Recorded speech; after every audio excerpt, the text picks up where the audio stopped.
இரவு என்பதும் நம்ம வாழ்க்கையில மிக முக்கியமான ஒரு காலகட்டமாக இருந்திருக்கின்றது. நமது கொண்டாட்டங்கள் பெரும்பாலும் இரவுல தான் நடக்கும். சித்ரா பௌர்ணமி பகல்ல கொண்டாடிட்டு இருக்கோம். பகல்ல எதிரா பௌர்ணமி, உங்களுக்கு சிக்கல் புரியுது இல்லைங்களா? அப்போ அந்த நிலாவை எதுக்கு வந்துட்டு மக்கள் இவ்வளவு பார்த்தாங்க அப்படின்னு பாத்தீங்கன்னா, இங்க நான் சொன்ன மாதிரி இந்த உலகத்துல வந்துட்டு நிறைய கண்டுபிடிப்புகளை உருவாக்கி கொடுத்தவர்கள் ஆண்களா பெண்களா? இது பேர் தான் வந்துட்டு ஆணாதிக்கவாதம். என்ன காரணம்னா, இப்போ வந்து நம்ம ஒரு கேள்வி கேட்போம். இப்போ வந்து ஒரு சின்ன குழந்தைய கூப்பிட்டு கற்காலத்தை படமா வர அப்படின்னா அந்த குழந்தை எப்படி வரையும்? ஒரு ஆம்பளை நின்றுப்பாரு, குண்டாந்தடி கையில் வச்சுப்பாரு, இலத்தலை தொங்க போட்டிருப்பாருன்னு காமிக்கும். கிமு 3500 வரைக்கும் கூட உலகம் முழுக்க தாய் வழி சமூகம் தான் இருந்தது. மந்தை வழி சமூகம் அதுக்கு பின்னாடி தான் வருது. அதுக்கு முன்னாடி ஒரு குடும்பம் இருக்குன்னா குடும்பத்தோட தலைவர் பெண், ஒரு கடவுள் இருக்குன்னா கடவுள் பெண், ஒரு பூசாரி இருக்காங்கன்னா அந்த பூசாரி பெண், எல்லாரும் பெண்களாகத்தான் இருந்தார். இதுக்கு மிக முக்கியமான காரணம் என்னன்னா, பெண்களுக்கு வந்துட்டு மாதவிலக்கு சுழற்சின்னு ஒண்ணு இருக்கும். அதே மாதிரி அந்த கருவுற்று இருக்கக்கூடிய காலமும் ஒண்ணு இருக்கும். இப்போ நம்ம கிட்ட வந்து இந்த ஆஸ்திரேலியா மாதிரியான நாடுகள்ல ஒரு 5 நாள் வேலை பார்த்து 2 நாள் சும்மா இருந்துச்சுன்னா நம்ம என்ன நினைக்கிறோம்? நான் சும்மா இருன்னு சொல்றாங்க, இல்லை சோம்பேறி ஆகிடுவாங்க, இது எல்லாரும் நினைக்கிறது தான். ஆனா சும்மா இருக்கிற நேரம் கிடையாது, அது கவனிக்கிற நேரம். எங்க ஊர்ல ஒரு பழமொழி சொல்லுவாங்க, உழுத மாடு ஊருக்கு போன மாதிரி. இந்த ஊர்ல நல்லா உழுதுட்டு அதை வந்து வண்டியில கூட்டுவாங்க, இன்னொரு ஊர்ல உழுதுகிட்டு இருக்கும். நமக்கு பழக்கமே அப்படி ஆயிடுச்சு. இங்க வேலை, அங்க வேலை, அங்க வேலை, அங்க வேலை. எப்ப நம்ம கவனிக்க போறோம்? கவனிச்சு பார்த்தாதான் அந்த வேலையை நம்ம எதிர்த்து பார்க்கிறோம். அந்த வேலையை விட நல்ல வேலைக்கு நம்ம எப்படி போறது அப்படின்னு தேவை. அதனாலதான் வந்து 8 மணி நேரம் வேலை, 8 மணி நேரம் ஓய்வு, 8 மணி நேரம் வந்துட்டு பொழுதுபோக்குக்கும் மற்ற காரியங்களுக்கும் ஒதுக்கணும்னு சொன்னாங்க. இந்த 8 மணி நேரம் வேலைகளுடைய நோக்கமே 8 மணி நேரம் மற்ற வேலைகளுக்கு கொடுத்து மனிதன் வந்து அறிவு முயற்சியை கொண்டு வரணும் தான். ஆனா இப்ப நம்ம வந்துட்டு அதெல்லாம் பண்றது இல்லை. அப்போ வாழ்க்கையில இந்த ஓய்வு காலம் அப்படின்றது, இந்த கவனிக்கிற காலங்கிறது ரொம்ப தேவை. ஆனா ஆண்களுக்கு இயல்பாக அந்த கவனிக்கிற காலம்னு ஒண்ணு கிடையாது இல்லைங்களா? இப்போ ஒரு அறிவியல் அறிவு சொல்லுது, பெண்களுக்கு வந்து அறிவு முதிச்சு 16 வயசுல கிடைச்சிருது அப்படின்னு. ஆண்களுக்கு எத்தனை வயசுல என்ன கண்டுபிடிக்க முடியல. நான் விளையாட்டு சொல்றேன், உண்மையிலேயே சொல்றேன். இதுதான் நிலைமை. ஒரு 40 வயசுல போயிட்டு டிவிக்கு கத்துக்கிட்டுறாங்க, பார்க்க முடியீங்களா? ஸோ அதெல்லாம் நான் இயல்பா நடக்குதுன்னு வச்சுக்கோங்களேன். அதாவது ஆண்கள் ஏன் சீக்கிரம் இறந்து போகிறார்கள் அப்படின்னு ஒரு பெரிய ரிசர்ச் இருக்கு. ஏன்னா அந்த வீர செயல்கள்லாம் அவங்க வந்து முத ஆளா போய் பண்ணுவாங்க. மின்சாரம் இருக்கான்னு பார்த்தா உள்ள விரல சுவிட்ச் போடுறது, இது எல்லாமே சகஜமா பண்றோம் இல்லைங்களா? பெண்களுக்கு வந்துட்டு அந்த மாதிரி கிடையாது. அவங்களுக்கு வந்து சுழற்சி இருக்கு, 2 சுழற்சி இருக்கு. இதுல இந்த உலகத்துல காலம்னு ஒண்ணு இருக்குன்னு முதல்ல கண்டுபிடித்தது பெண்கள். ஏன்னா அவங்களுக்கு இருக்கக்கூடிய அந்த மாதவிலக்கு சுழற்சியுடைய நாட்களும் நிலாவினுடைய சுழற்சி நாட்களும் ஏறத்தாழ 28 நாள். அப்ப என்ன பண்றாங்கன்னா, நிலவு இந்த நிலைமையில இருந்தப்போ நமக்கு வந்து சுழற்சி தொடங்குச்சு, அப்ப அடுத்த அந்த நிலவு அங்க வரப்ப நமக்கு சுழற்சி தொடங்கும் அப்படின்னு முதல்ல பெண்கள் தான் கண்டுபிடிக்கிறாங்க. நிலவை பார்த்து பெண்கள் கண்டுபிடித்து இந்த உலகுக்கு கொடுத்தத ஒரு கொடை தான் காலம். பெண்கள் என்னன்னா காலம்னு ஒண்ணு கிடையாது. அப்போ அந்த பெண்கள் வந்துட்டு இந்த சமூகத்துல முன்னிலை இருக்கிற வரைக்கும், இந்த பெண்வழி சமுதாயம் இருக்கிற வரைக்கும் காலம் அப்படின்னா அது நிலவு தான். நிலவு வச்சுதான் காலம் நம்ம பெரும்பாலும் கணிச்சுக்கிட்டே இருக்கும். இதுல என்ன சிக்கல்னு பாத்தீங்கன்னா, நிலவு வச்சு நம்ம காலம் கணிக்கிறப்போ ஒரு ஆண்டுக்கு 13 மாசம் வரும். 28 நாளா இருக்கிற 13 மாசம் ஒரு ஆண்டுக்கு வரும். அது போகவும் சில நாட்கள் மிச்சம் இருக்கும். அப்ப இந்த நாள் மிச்சம் இருக்கப்ப என்ன ஆகுதுன்னா, 2 வருஷம் 3 வருஷம் 4 வருஷம் ஆகிறப்போ சரியாக அந்த ஆண்டு தொடங்குற அதே நாள் தான் அந்த ஆண்டு திருப்பி தொடங்காது. அந்த நாள் உங்களுக்கு குறைஞ்சிக்கிட்டே போகுது இல்லையா? இந்த குறைகிற நாள்லாம் சேர்ந்து திடீர்னு பார்த்தா 1 மாசம் உங்களுக்கு காணாம போயிடும். இது ஒரு சிக்கல். இந்த சிக்கலை வந்துட்டு நிறைய பேர் எதிர்கொண்டு இருக்கிறாங்க. அப்புறம் ஒரு கணிதம் வச்சாங்க, குறிப்பு வச்சாங்க, என்னென்னமோ பண்ணி மாற்றி பார்க்குறாங்க. இப்போ இந்த பெண்களுடைய சமுதாயம் வந்துட்டு ஒரு முடிவுக்கு வர்றப்போ, கிமு 3500 காலகட்டத்தில் முடிவுக்கு வர்றப்போ ஆண்மொழி சமுதாயம் வருது. ஆண்மொழி சமுதாயம் என்ன யோசிக்கிறாங்கன்னா, எதுக்கு நம்ம நிலாவை கட்டிட்டு அழுவணும்? பெண்களுக்கும் நிலாவுக்கும் தொடர்பு இருக்கு. அதனால பெண்கள் வந்து நிலாவை அடிப்படையாக வைத்து மட்டும்தான் காலம் கணிப்போம்னு சொன்னாங்க. இப்போ தைநீர் ஒரு விழா வச்சிருக்காங்கல்ல, தைநீர் ஆடுதல் என்ன சிறப்புன்னு பாத்தீங்கன்னா, தை மாதம் எல்லா குளங்களும் நிரம்பி இருக்கும். நிலவு வந்துட்டு பௌர்ணமியா இருக்கிறப்போ தண்ணி அதிகமா இருக்கும், அதோட வீச்சு அதிகமா இருக்கும். அப்போ பெண்கள் கொண்டாடுற ஒரு விழா தான் வந்துட்டு தைநீர் ஆடுதல் அப்படிங்கிற விழா. அந்த விழா இருந்தது, அதுதான் மிக முக்கியமான விழாவாகவும் இருந்தது, பெண்களுக்கான ஒரு காலகட்டமா இருந்தது. இப்ப அடுத்து ஆண்கள் மேல வரப்ப என்ன யோசிக்கிறாங்கன்னா, ஆண்டுனா அது வந்து சூரியன் வச்சுதான் தீர்மானிக்கப்படுது. அதை எதுக்கு நம்ம வந்து நிலவை வச்சு பிரிக்கணும்னு முடிவு பண்ணி சூரியன் தான் ஆண்டின் அடிப்படையில் கொண்டு வர்றாங்க. ஆனாலும் சூரியனை ஆண்டை நிலவை அடிப்படையாக கொண்ட மாதத்தை வச்சு பிரிக்கிறாங்க. இப்ப இருக்கிற எல்லா நாட்காட்டியும் பாத்தீங்கன்னா சூரியனும் ஒரு அங்கமாக இருக்கும், நிலவும் ஒரு அங்கமாக இருக்கும். இப்படிதான் வந்து நம்முடைய நாட்காட்டிங்கிறது தோன்றுச்சு. இந்த முறையில தான் தமிழர்கள் வந்துட்டு இந்த புது நாட்காட்டி உருவாக்குனாங்கல்ல, சூரியனை அடிப்படையாக கொண்ட நாட்காட்டி. இந்த நாட்காட்டி வந்து முதலாக பயன்பாட்டுக்கு வந்த ஆண்டுன்றது கிமு 3102 ஆண்டு பிப்ரவரி மாதம் 18ஆம் தேதி, அதாவது சித்திரை 1 அன்னைக்கு இந்த நாட்காட்டி பயன்பாட்டுக்கு வந்தது. இந்த நாட்காட்டி பயன்பாட்டுக்கு வந்த அந்த ஆண்டுக்கு கலியாண்டு அப்படின்னு பேரு. இப்ப நடந்துகிட்டு இருக்கிற இப்ப பிறந்த சித்திரையில இப்ப நடந்துகிட்டு இருக்க கலியாண்டு வந்துட்டு 5127வது கலியாண்டு. இப்ப இது வரைக்கும் நான் சொன்னது வந்துட்டு கணக்கு இல்லைங்களா, முழு கணக்கு, முழு வரலாறு. இந்த கலியாண்டை பாத்தீங்கன்னா நிறைய பேர் பயன்படுத்தி இருக்கிறாங்க. இப்ப தென்னிந்தியாவில் இருக்கக்கூடிய எல்லாரும் கலியாண்டை தான் பயன்படுத்தி இருந்தாங்க. ஆரியப்பட்டர் நம்ம எல்லாம் கேள்விப்பட்டிருக்கோம் இல்லைங்களா, ஆரியப்பட்டர் வந்துட்டு பாத்தீங்கன்னா முதல்ல அவர் தான் வந்துட்டு பூஜ்ஜியத்தை கண்டுபிடிச்சார் அப்படின்னு வட இந்தியாவில் சொல்லிட்டு இருக்காங்க. அவர் பேர்ல விண்கலம்லாம் விட்டாங்க, அந்த அளவுக்கு ரொம்ப பிரபலமான நபர். அவர் வந்துட்டு ஒரு புத்தகம் எழுதுறாரு, ஆரியபட்டியம் அப்படின்னு. அதுல என்ன பேர் ஆரியப்பட்டரை நம்ம வச்சோம், திருக்குறள் அப்படின்னு எழுதுறதுனால திருவள்ளுவர் பேர் வச்ச மாதிரி ஒரு உண்மையான பேர் தெரியாம ஆரியபட்டியம் அவர் நூல், அதனால ஆரியபட்டர் அப்படின்னு பேர் வச்சாங்க. அவர் எந்த கோயில பட்டவரா இருந்தாலும் யாருக்கும் தெரியாது. அப்படி அந்த ஆரியபட்டியத்துல அவர் என்ன சொல்றாருன்னா, இந்த நூலை நான் எப்ப எழுதுனேன்னு சொல்றப்போ, நான் என்னுடைய 23வது வயதில் கலியாண்டு 3600 இந்த நூலை எழுதினேன் அப்படின்னு குறிப்பிடுறாரு. ஆரியப்பட்டர் அந்த நூலை எழுதுனது கிபி 4வது நூற்றாண்டுல அவர் எழுதியிருக்காரு. ஆரியப்பட்டர் காலகட்டத்துல கலியாண்டு 3600 நடந்துட்டு இருந்தது அவர் காலகட்டத்தில். அது போக இந்த கலியாண்டு எத்தனை நாள் நடக்குது, எத்தனை மாதம் நடக்குதுங்கிற கல்வெட்டு குறிப்புகள் நமக்கு இருக்கு. இப்ப கூட வந்துட்டு ஆளுநர் மாளிகையில கல்யாணி இன்ஸ்கிரிப்ஷன் ஒரு புத்தகம் வந்து வெளியிட்டாங்க, எந்தெந்த கல்வெட்டுகள் எந்தெந்த செப்பேடுகள்லாம் கல்யாணம் இருக்கு அப்படின்னு வெளியிட்டாங்க. இந்த கல்யாண முறை என்பது சித்திரையை அடிப்படையாக கொண்டது, வானியலை அடிப்படையாக கொண்டது. இந்த கணித முறை தான் நம்முடைய கணிதம். இதை அடிப்படையாக கொண்டு தான் நாம் வந்து தொடர்ச்சியாக சித்திரை மாதத்துல புத்தாண்டு கொண்டாடி கொண்டிருந்தோம். இப்போ நம்ம கிட்ட ஒரு கேள்வி கேட்கிறாங்க, புத்தாண்டு வந்துட்டு சித்திரையா தையா அப்படின்னு. இப்போ தமிழ்நாட்டில் தான் இந்த சிக்கல் இருக்கு. ஆந்திராவில் வந்துட்டு ஒரு புத்தாண்டு தான், கேரளாவில் ஒரு புத்தாண்டு, கர்நாடகாவில் ஒரு புத்தாண்டு, மகாராஷ்டிராவில் ஒரு புத்தாண்டு, இன்னும் சொல்லணும்னா எல்லா நாடுகளையும் ஒரு புத்தாண்டு தான் இருக்கும் இல்லைங்களா. தமிழ்நாட்டில் மட்டும் 2 புத்தாண்டு. தமிழ்நாட்டில் மட்டும் பார்த்தீங்கன்னா 2 மாநில நாள். கேரளாவில் பார்த்தீங்கன்னா ஒரே நாள் கேரள நாள் வரும், ஆந்திராவில் ஒரு ஆந்திர நாள் வரும். இல்லை எல்லாருக்கும் ஒன்று தான், ஆனால் தமிழ்நாட்டில் மட்டும் 2 தமிழ்நாடு நாள். ஒன்று உண்மையாகவே தமிழ்நாடு பிரிக்கப்பட்ட நாள், இன்னொன்று தமிழ்நாட்டுக்கு மீண்டும் தமிழ்நாடுன்னு அதிகாரப்பூர்வமாக அண்ணாதுரை அவர்கள் பேர் வச்ச நாள். இது எப்படின்னா ஒரு குழந்தை வந்து பிறந்த அன்னைக்கு பிறந்த நாள் கிடையாது, பேர் வச்ச அன்னைக்கு பிறந்த நாள் தமிழர்கள் நம்புறாங்க.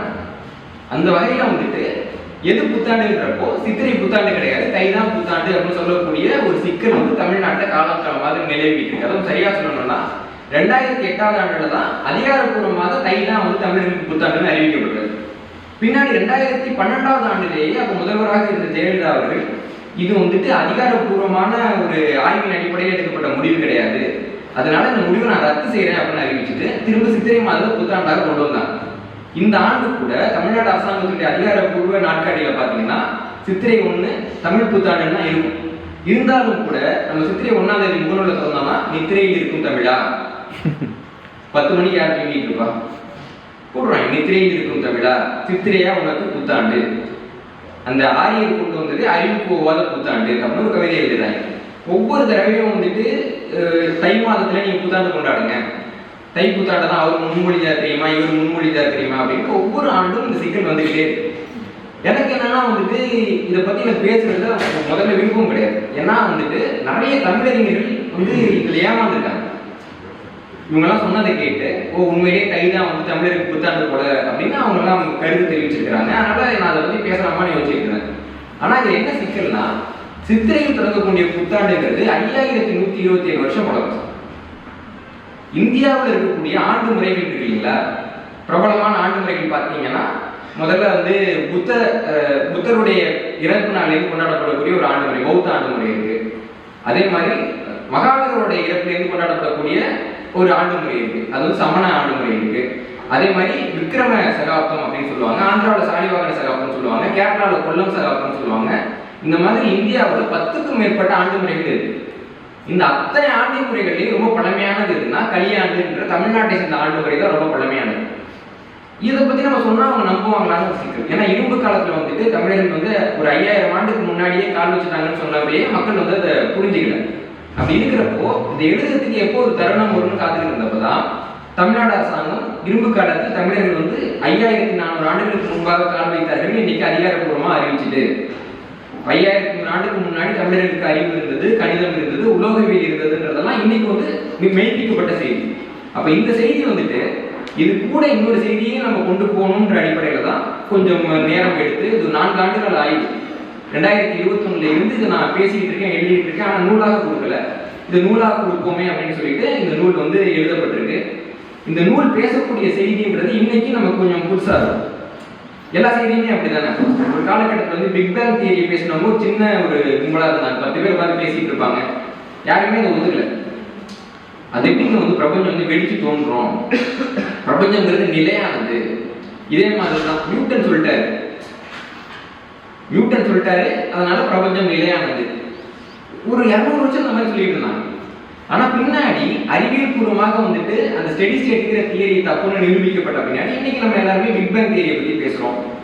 இந்த பிரபஞ்சம் நிலை இல்லாததுன்னு நம்ம எல்லாருக்குமே தெரியும் இல்லைங்களா? அப்ப அது போல நம்ம இதை தொடங்குறோம். இப்ப தமிழ் அப்படின்னு வந்துச்சுன்னா தமிழை வந்து சுருக்குறாங்க. இப்ப தமிழர் நாகரிகம், பண்பாடு, அது போக வந்து தமிழ் இலக்கியம், இதை பத்தி எல்லாம் பேசுறோம். அதை தாண்டி தமிழர் கணிதம் பத்தி பேசுறதுக்கு இன்னைக்கு ஆள் கிடையாது. தமிழருடைய உலோகவியல் பத்தி பேசுறதுக்கு ஆள் கிடையாது. தமிழரோட வானியல் பத்தி பேசுறதுக்கு இன்னைக்கு ஆட்கள் கிடையாது இல்லைங்களா? ஆனால் வந்து இந்த வானியலை ஏன் நம்ம விடக்கூடாதுன்னா நம்மளுக்கு ஒரு உதாரணம் சொல்றேன். இப்போ ஒரு விண்மீன் எப்படி நகருதுன்னு பார்க்கணும்னா ஒரு ஆள் வந்துட்டு அதை வந்துட்டு அதனுடைய முழுமையான சுழற்சியை பார்க்கணும், எப்படி எவ்வளவு காலகட்டத்தில் இருக்குன்னு. ஒருத்தர் வந்து இந்த வியாழன் கோளும் சனி கோளும் சந்திக்கிறத ஆய்வு பண்ணணும்னா அவங்க வந்துட்டு 60 வருஷம் காத்திருக்கும். ஒரு தடவை பார்த்துட்டு அடுத்த தடவை அதே நிகழ்வை பார்க்கறதுக்கு 60 ஆண்டு காத்திருக்கும். சில ஆய்வாளர்கள்லாம் பார்த்தீங்கன்னா ஒரு வானியல் நிகழ்வை பார்க்கறதுக்காக ஒரு இடத்துக்கு போயிருப்பாங்க, அந்த வானியல் நிகழ்வு நடக்கல, 8 வருஷம் காத்திருக்கிறாரு. முடிச்சுட்டு ஊருக்கு வந்தா அவர் இறந்து போயிட்டாருன்னு சொல்லி சொத்தெல்லாம் அடுத்து போய் கொடுத்தாங்க. ஐரோப்பாவில் நடந்தது. ஆனா 8 வருடம் ஒரு நிகழ்வுக்காக 8 வருடம், 10 வருடம், 15 வருடம், 60 வருடம் வரைக்கும் வானியலாளர்கள் காத்து கொண்டிருந்தார்கள்.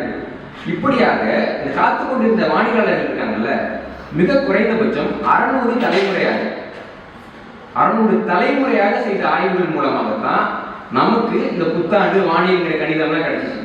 அப்போ ஒரு நபர் 2 நபர் செஞ்ச உழைப்பு கிடையாது. கோடிக்கணக்கான தமிழர்கள் 5000 ஆண்டுகளுக்கு மேலாக மேற்கொண்ட இடையறாத ஆய்வுகளின் விளைவாக நமக்கு கிடைத்த ஒரு ஆண்டு முறை தான் இன்னைக்கு இருக்கக்கூடிய சித்திரை புத்தாண்டுங்கிற இந்த ஆண்டு முறை. இந்த ஆண்டு முறையை நம்ம கிட்ட இருந்துதான் மற்ற எல்லாருமே கற்றுக்கிட்டாங்க. இந்த ஆண்டு முறையில இருந்துதான் கேரளாவோட ஆண்டு முறை வந்தது, கர்நாடகாவோடது வந்துச்சு, ஆந்திராவோடது வந்துச்சு, மகாராஷ்டிராவோடது வந்துச்சு. எல்லாரோட ஆண்டு முறை இன்னும் சொல்ல போனா தைவான்ல, தாய்லாந்துல, மியான்மர்ல எல்லா இடத்துலையும் வந்து இன்னைக்கு சித்திரையை அடிப்படையாக கொண்ட ஒரு ஆண்டு முறையை அவங்க பின்பற்றாங்க. இங்கெல்லாம் புத்தாண்டு தொடர்பான நிகழ்ச்சிகள்லாம் சரியா சித்திரையில பிறகுது. இவர்கள் எல்லாருக்கும் புத்தாண்டை கொடுத்து நாம தையில போய் புத்தாண்டு கொண்டாடிட்டு சிக்கல் புரியுது இல்லைங்களா? இன்னொன்னு என்னன்னா, இப்போ இந்த சித்திரை புத்தாண்டு நம்மளோட இல்ல ஆரியரோடதுன்னு சொல்லிடலாம், இவங்க சொல்ற மாதிரியே சொல்லிடலாம்னு வச்சுக்கோம். ஆரியர் எப்ப ஸ்டெப்பி புல்வெளியில இருந்து புறப்பட்டாங்க? சுமார் கிமு 2800 புறப்பட்டாங்க. இங்க வந்தது எப்போ? சுமார் கிமு 2100 வந்தாங்க. இதான் சொல்றாங்க. இந்த கல்யாண்டு எப்போ தொடங்குது? கிமு 3100. ஆரியர்கள் ரொம்ப காலமா நாங்க தான் அந்த மண்ணோட மக்கள்னு சொல்றது சார்ந்து தேடிட்டு இருக்காங்க. இப்ப நம்ம என்ன பண்றோம்னா, ஒரு பெரிய வெத்தலையில பூ பழம் பாக்கெல்லாம் வச்சு கூட வந்து ஆண்டு முறையை வச்சு இது உங்க ஆண்டு முறைன்னு சொல்லுங்க, நீங்க தான் வந்து நீங்க கூடக்குடி மக்கள் நிறுவனம் ஆயிடும் நம்ம கையிலேயே கொடுக்குறோம் இல்லைங்களா? அப்ப இதுவும் வந்துட்டு தமிழினத்துக்கு எதிரான ஒரு செயல்பாடாகத்தான் போய் முடியும். இந்த சித்திரை புத்தாண்டினுடைய கணிதம் வந்து நீங்க கேட்டீங்கன்னா மலைச்சு போயிருக்கு. கணிதம்ன்றது ஒரு சாதாரணமான கணிதம் கிடையாது. இப்ப ஆரம்பத்துல நம்ம நிலாவை பார்த்து நம்ம வானத்தை புரிஞ்சுக்கிறோம்ல, நிலாவை வந்து நீங்க கவனிச்சு பார்க்கணுமா என்ன? ஒரு நாள் அமாவாசை வெளில போனீங்கன்னா இருக்காது, ஒரு நாள் பௌர்ணமி நல்லா வெளிச்சமா இருக்கும். இன்னும் சொன்னா கடற்கரையோர மக்கள் வந்துட்டு நிலாவை பார்க்கவே வேணாம், கடலை பார்த்தா அன்னைக்கு என்னன்னு தெரிஞ்சு. ஒரு இயற்கைன்னு ஒரு படம் வந்து ஜனநாதன் எடுத்தார். அவர் பேட்டி கொடுக்குறப்ப சொல்றாரு, பேட்டி கொடுக்குறப்ப கூட இருக்க அசிஸ்டன்ட் டைரக்டர் என்ன கேட்பானா, தம்பி இன்னைக்கு வந்துட்டு என்ன திடீர்னு சொல்லுப்பா அப்படின்னு கேட்பாராம். அவர் வந்துட்டு பகுத்தறிவாளர் அந்த கூட்டத்தை சேர்ந்தவர். திடீர்னு கேட்கறத பார்த்து என்ன ஒரு ஜோசியெல்லாம் பார்க்க ஆரம்பிச்சிட்டாரா? அப்படின்னு எல்லாருக்கும் சந்தேகம். அவர் சொல்ற திடீர்னா ஒண்ணும் கிடையாதுங்க. அமாவாசை இருக்கு இல்லைங்களா, அதுக்கப்புறம் ஆரம்பிச்சு முதல் நாள் 2ஆம் நாள் 3ஆம் நாள் போய் பௌர்ணமி வரைக்கும் இருக்கக்கூடிய காலகட்டம் இருக்குல்ல, அது வளர்பிறை திதி. அதுக்கு பின்னாடி பௌர்ணமியில இருந்து திருப்பி அமாவாசைக்கு அந்த நிலா தேய்ச்சிட்டே வரும் இல்லைங்களா, அது தேய்பிறை திதி. இதுல அந்த வளர்பிறையில ஒவ்வொரு நாளும் அந்த அலையுடைய வேகம் அதிகரிச்சுக்கிட்டே போய் பௌர்ணமி அன்னைக்கு உச்சிக்கு வந்துடும். பௌர்ணமியிலேருந்து குறைஞ்சிக்கிட்டே வந்து அமாவாசைக்கு ஒன்றும் இல்லாமல் போயிடும். இப்போ இவர் வந்து திரைப்படம் எடுக்கிறப்ப கடலை பத்தி எடுக்கிறாருல்ல, இப்போ கடல்ல அலை அன்னைக்கு இருக்குமா இல்லையான்னு தெரிஞ்சுக்கணும்னா அன்னைக்கு என்ன திதின்னு அவர் கேட்டுதான் ஆகணும். உங்களுக்கு சிக்கல் புரியுது இல்லைங்களா? அப்போ நிலவை பொறுத்த வரைக்கும் நிலவை யாரும் ரொம்ப உன்னிப்பா கவனிக்கணும்னு அவசியமே கிடையாது. அமாவாசை முதல் பிறை 2ஆவது பிறை கண்ணுக்கு தெரியாது. 3ஆம் பிறைன்னு படம் எடுத்தாங்கல்ல, 2ஆம் பிறை நீ எடுக்கல, 2ஆம் பிறை நம்ம கண்ணுக்கு தெரியாது, 3ஆம் பிறையில தான் நம்ம கண்ணுக்கு தெரியும். நல்லா சிவன் பாத்தீங்கன்னா 3ஆம் பிறையை கூடி இருப்பாருப்பாங்க. இஸ்லாமிய நாட்காட்டி பாத்தீங்கன்னா பிறையை வச்சுதான் இருக்கும். சொல்றாங்கல்ல, பிறை தெரிஞ்சிருச்சா பிரியாணி கிடைக்குமான்னு கேட்கறோம்ல. ஏன்னா இஸ்லாமிய நாட்காட்டி எப்படி இயங்குதுன்னா அவங்களுடைய முதல் நாள் வந்து 3ஆவது பிறை தான் அவங்களோட முதல் நாள். அவங்க என்ன சொல்றாங்கன்னா அமாவாசையை வந்து முதல் நாள்னு சொல்லலாம், அது அமாவாசைக்கு அடுத்த நாள் சொல்லலாம். ஆனா அது அமாவாசைக்கு அடுத்த நாள் எனக்கு எப்படி தெரியும்? 3ஆம் பிறையில பிறையை பார்த்தோம்னா தான் நான் மாசம் பிறந்தது நம்புவேன். இது இஸ்லாமிய நாட்காட்டி, இது ஒரு நிலவு நாட்காட்டி தான் அப்படின்னு சொல்றாங்க. அப்ப அது ஒரு நாட்காட்டி முறை. அப்படி இந்த நிலவை வந்து நம்ம கவனிக்காமலே நம்ம கண்ணுக்கு தெரியும். இப்போ நிலவு இல்லாம சூரியனை வச்சு நீங்க நாட்காட்டி உருவாக்கலாம். எப்படி உருவாக்குவீங்க? சூரியன் அண்ணாந்து வைப்பீங்களா? சூரியனை நம்மளால பார்க்க முடியுமா? பார்க்க முடியாது. சரி, அதுக்கு இன்னொரு வழி இருக்கு. கிரகணத்தப்போ சூரியனை பார்க்கலாம். கிரகணத்தப்போ வானம் நமக்கு நல்லா தெரியும்ல. சார் ஆல்பர்ட் ஐன்ஸ்டீன் வந்துட்டு அவருடைய ஆரம்ப கால ஆய்வுகளில் மிக முக்கியமான ஆய்வு என்ன சொல்லுதுன்னா, கிரகணத்தின் போது வானத்தில் தெரியக்கூடிய விண்மீன்கள் எல்லாம் போலியானவை அப்படின்றது. என்ன காரணம்னு பாத்தீங்கன்னா ஒளி வந்துட்டு வளையும். ஒளி நேரா மட்டுமே வராது, ஒளிக்கு வளையக்கூடிய தன்மை இருக்கு, பெண்டாகும் ஒளி. இப்போ கிரகணத்தப்ப என்ன ஆகுதுன்னா எல்லா ஒளியும் பெண்ட் ஆகுது. அதனால அந்த நட்சத்திரம் உண்மையில இங்க இருக்குன்னா அந்த நட்சத்திரத்தோட ஒளி உங்களுக்கு இங்க தெரியும். முப்பட்டகத்துல வச்சு இந்த ஒளி விலகல்னு சொல்லுவாங்க இல்லைங்களா, அது தெரியும் அப்படின்றாரு. அப்போ சூரியன் இருக்கக்கூடிய நேரத்துல வானம் எப்படி இருக்கும்னு நீங்க கிரகணத்திலேயே பார்க்க முடியாது. உங்களுக்கு சூரியனை அடிப்படையாக கூட நாட்காட்டியை கணிக்கிறதுக்கு எது தெரியுமா நேரம்? இரவு தான் நேரம். சூரியன் போன பின்னாடி வானத்துல சூரியன் இருந்தப்ப என்னென்ன நட்சத்திரங்கள் இருக்கு நீங்க பார்க்கணும். பார்த்துட்டு அதை வச்சு பூமி சூரியனை சுற்றுற பாதையில எங்க இருக்கு அப்படின்னு நம்ம கணக்கு போடணும். இப்போ கிரிக்கெட்னு ஒரு விளையாட்டு, ஒரு மனுஷன் ஒரு பந்து அடிக்கிறான், அது 4ஆ 6ஆன்றது எது முடிவு பண்ணுது?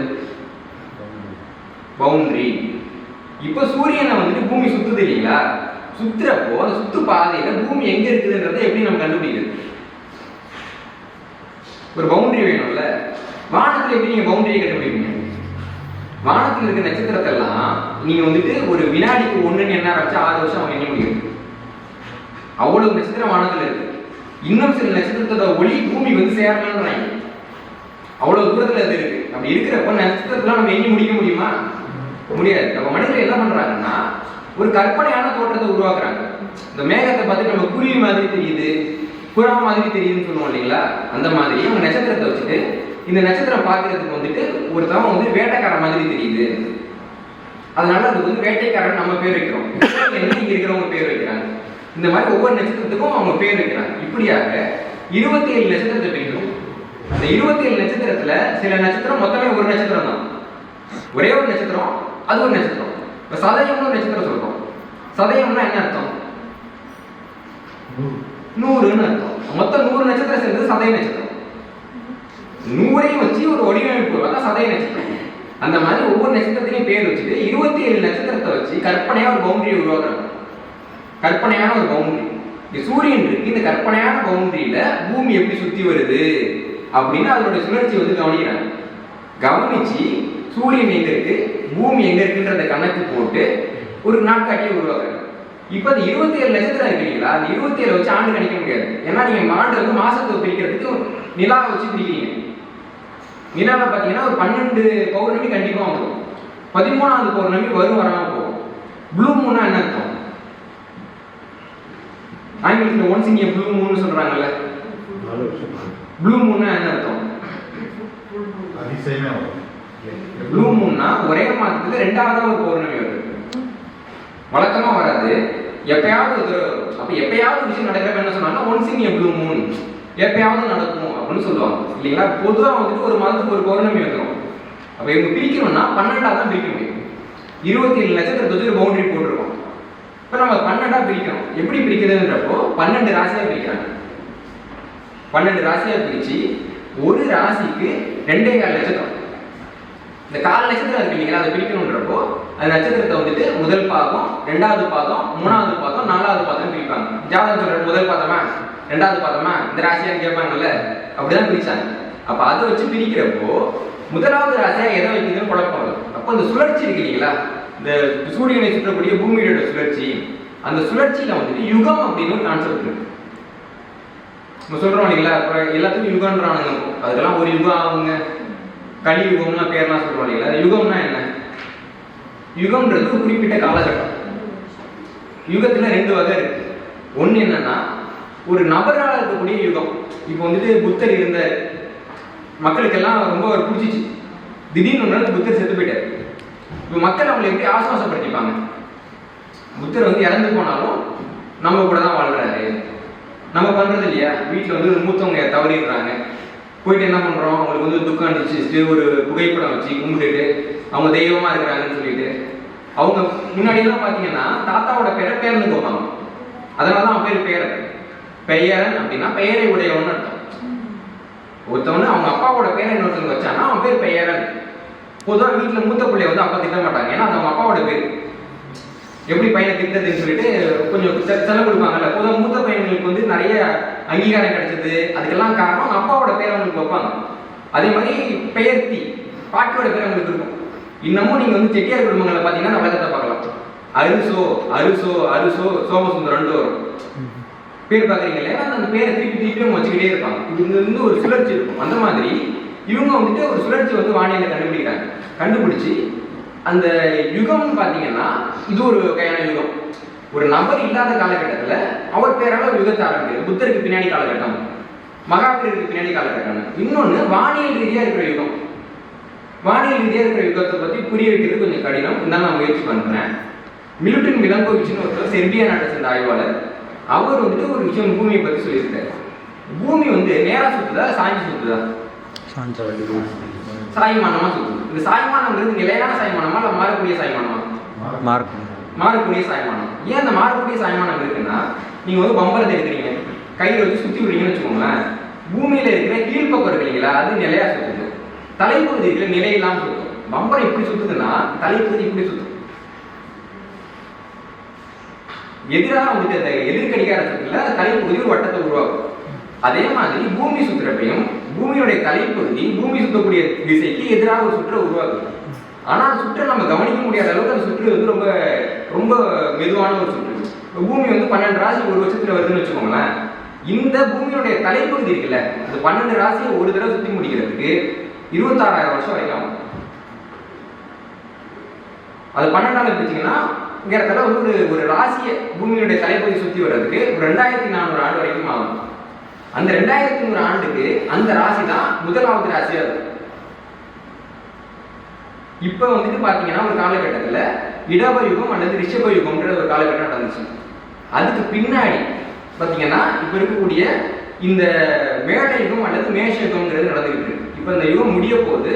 இது முடிஞ்சதுன்னா பாத்தீங்கன்னா அந்த மீன யுகம்ன்றது ஒன்று இருக்கும். சில கணக்குல என்ன சொல்றாங்கன்னா மீன யுகம் பிறந்துட்டுன்றாங்க, சில இதில் பிறக்க போகுதுன்றாங்க. அதுல ஒரு சர்ச்சை இருக்கு. இப்படிதான் காலம் பின்னோக்கி நகரும். ஏன்னு பாத்தீங்கன்னா இந்த சுழற்சி வந்து எதிர் திசையில சுழற்சி இருக்குல்ல, அதனால இந்த சுழற்சியோட வேகத்தை நம்ம புரிஞ்சுக்கிறதுக்கு ஒரு சின்ன உதாரணம் சொல்றேன். ஒரு வட்டம் இருக்குல்ல, அது நம்ம வந்து எத்தனை டிகிரியா பிரிப்போம்? 360 டிகிரியா பிரிப்போம். இப்போ இந்த தலைப்பகுதி சுற்றக்கூடிய சுற்று இருக்கு இல்லைங்களா, அதே அப்படி பிரிக்கிறோம்னா அதுல அது ஒவ்வொரு பாகை வர்றதுக்கு 72 வருஷம் ஆகும். இப்போ 72 வருஷத்துல அது வந்து ஒரு பாகை வருதுன்னு வச்சுக்கோங்களேன். என்ன நடக்கும்னா, இப்போ இந்த வருஷம் நமக்கு வந்துட்டு ஏப்ரல் 14ஆம் தேதி சித்திரை 1 வருதுன்னா 72 வருஷம் கழிச்சு அது ஒரு நாள் பின்னாடி போகும். மார்ச் மாசம் இறுதியில் வரும். இதுதான் இருக்கிற சிக்கல். இப்போ இதை என்ன பழைய மக்கள் என்ன பண்ணாங்கன்னா, அயனாம்சம்னு வந்து கேள்விப்பட்டிருக்கீங்களா? வீட்டில் வந்துட்டு பஞ்சாங்கம்னு கேள்விப்பட்டிருக்கீங்களா? பஞ்சாங்கத்தில் 2 பஞ்சாங்கம் சொல்லுவாங்க. இப்போ திருநள்ளாறு கோயில் வந்துட்டு சனி பயிற்சி, சுத்தவாங்கிய பஞ்சாங்கத்தின் படி இன்னைக்கு சனி பயிற்சி, திருக்கணித பஞ்சாங்கத்தின் படி இன்னைக்கு சனி பயிற்சி மாணவன். அது சுத்த வாக்கியம், அதன் திருக்கணிதம். சுத்த வாக்கியம்னா முன்னோர்கள் சொன்ன ஒரு பஞ்சாங்கம். அதை இப்ப இருக்கிறவங்க யாரும் பெருசா மாற்ற மாட்டாங்க. திருக்கணிதம்னா கணிதம். இந்த 72 வருஷத்துக்கு ஒரு தடவை, இந்த 80 வருஷத்துக்கு ஒரு தடவை ஒரு நாள் கூட போதேன்னு பார்த்து சரி பண்றாங்க இல்லைங்களா? அப்படி சரி பண்ணக்கூடிய பஞ்சாங்கம் வந்து கணித பஞ்சாங்கம். இல்ல 2 வகை இருக்கு. இதை எப்படி சரி பண்ணுவாங்கன்னா அயனாம்சங்கிற ஒரு விஷயத்தை வச்சு சரி பண்ணுவாங்க. இதில் எல்லாமே நம்ம சொல்றது எல்லாமே கூகுள்லேயும் இருக்கும், எல்லாத்தையும் பார்த்தீங்கன்னாலும் சொல்லுவாங்க.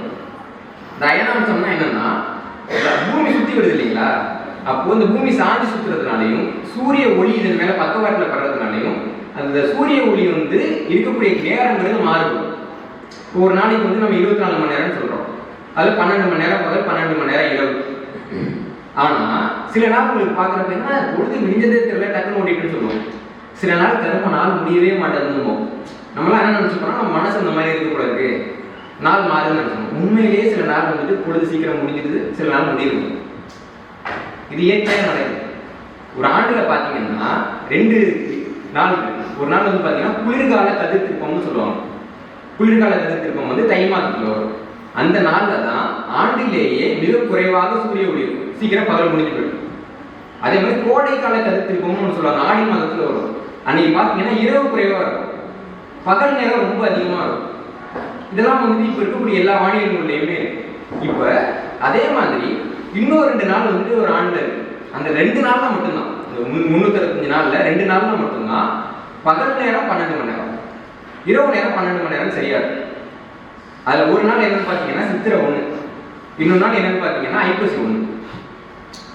இப்போ முன்னாடி இருந்தவங்க எல்லாம் எப்படி வந்துட்டு இந்த நாளை கணிப்பாங்க அப்படின்னா பகல்ல நம்ம சூரியனை பார்க்க முடியாது. அப்போ எப்படி கணிப்பாங்கன்னா சூரியனோட ஒளி நம்ம கிட்ட வருது இல்ல, ஒரு குச்சியை எடுத்துப்பாங்க. அந்த குச்சியை செங்குத்தா நட்டு வைப்பாங்க. சண்டைக்கு நட்டு வைக்கிறாங்கல்ல, அந்த மாதிரி அந்த குச்சிக்கு பேரு விழு குச்சி அப்படின்னு பேரு. அந்த குச்சியிலிருந்து விடக்கூடிய நிழல் எவ்வளவு பெருசா விடுதுன்றத வச்சு அந்த சூரியனோட கோணம் என்னன்னு கணிப்பாங்க. ஆண்டுல ஒரு நாளைக்கு, அதாவது ஆண்டுல 2 நாளைக்கு அந்த குச்சியினுடைய நிழல் கீழே விடவே விடாது. அந்த 2 நாளை வச்சுதான் அது ஐப்பசி வீடு, அது வந்து சித்திரை வீடு அப்படின்னு கணிச்சாங்க. இப்ப எல்லாரும் குச்சியை கவனிப்பாங்களா? எத்தனை குச்சியை கவனிக்க மாட்டாங்கல்ல. இப்ப பொதுமக்கள்லாம் கவனிக்கணும்ல, அதுக்காக தான் நம்ம கோபுரங்களை கட்டணும். கதை சொல்லுவாங்க, தஞ்சாவூர் பெரிய கோயில் கோபுரத்துல நல்ல விழா விடாது. உண்மையிலே 2 நாள் விழாது இல்லைங்களா? அப்படியாக அந்த நிழல் விழாமல் இருக்கக்கூடிய 2 நாள்ல சித்திரை விழ நாள் இருக்கு இல்லைங்களா, அந்த நாள் தான் நமக்கு புத்தாண்டு. உங்களுக்கு சந்தேகம் இருந்துச்சுன்னா கேரளாவோட புத்தாண்டு எப்பன்னு பாருங்க. கேரளாவோட புத்தாண்டு பேர் யாருக்கா தெரியுமா? விஷு. விஷுன்னா யாரு? யாரும் கிடையாது, விழு இருக்குல்ல, ஒரு லகரம் வராது. விழு, சித்திரை விழுதான் அங்க விஷு. இதே வந்துட்டு வடக்குல இருக்கக்கூடியவங்களுக்கு அது விஷுவ. இன்னும் பாத்தீங்கன்னா இந்த ஒடிசா, இந்த பழைய கலிங்க பகுதியில பாத்தீங்கன்னா அங்களுக்கு வி வராது, அதனால பேர் விஷுவ. எல்லாம் ஒரே நாள் தான், சித்திரை மாதத்துல இருக்கக்கூடிய விழு நாள். அப்ப இவங்க எல்லாருக்கும் கொடுத்தோம்ல, நம்ம ஊர்ல என்ன சொன்னாங்கன்னா விழுன்னு சொன்னாங்க. கல்வெட்டு இருக்கு, சித்திரை விழு நாளில் அப்படின்ட்டு. நமக்கு சேரர் காலத்துல இருக்கக்கூடிய கல்வெட்டுல இப்ப மலையாளத்துக்கு மாறுறப்ப விஷுன்னு மாறுறீங்களா, சேரர்கள் இருக்கிறப்ப அந்த நாளுக்கு பேரு விழு, சித்திரை விழு நாளில், மேடை விழு நாளில் சொல்லிட்டு நமக்கு கல்வெட்டே இருக்கு. இந்த நாள் தான் மிக முக்கியமான நாள். இப்போ நமக்கு ஒரு சிக்கல் வருது. 72 நாளுக்கு ஒரு தடவை, 72 ஆண்டுக்கு ஒரு தடவை அந்த நாள் தள்ளி போகும்ல. நம்ம கணக்கு வச்சுக்கலாம் சில நேரம். ஆனா கணக்கு வச்சு நம்ம கண்டுபிடிக்க முடியலன்னா நம்ம வந்துட்டு 1ஆம் தேதியை வந்துட்டு நம்ம 31ஆம் தேதியில 2ஆம் தேதியில கொண்டாடுவோம். சரிங்களா? இப்ப இந்த சிக்கலை எப்படி சரி பண்றது? இந்த சமநாள்ல இருக்க சிக்கலை சரி பண்றதுக்கு என்ன பண்ணாங்கன்னா இந்த கதிர் திருப்பு நாள் தான் பயன்படுத்தினாங்க. இந்த சமநாளுக்கு முன்னாடி, சித்திரைக்கு முன்னாடி வரக்கூடியது குளிர்கால கதிர் திருப்புங்கிற நாள். அதுதான் தை 1ஆம் தேதி. இந்த தை 1ஆம் தேதி தான் ஆண்டிலேயே அந்த பகல் பொழுது ரொம்ப குறைவாக இருக்கும். இவங்க என்ன பண்றாங்கன்னா அந்த தை 1ஆம் தேதி என்னைக்கு வருதுன்னு பாக்குறாங்க. தை 1ஆம் தேதி சரியா வரலன்னா என்ன பண்றாங்கன்னா தை மாதத்துல ஒரு நாள் கூடுதல் நாள் அறிவிக்கிறாங்க.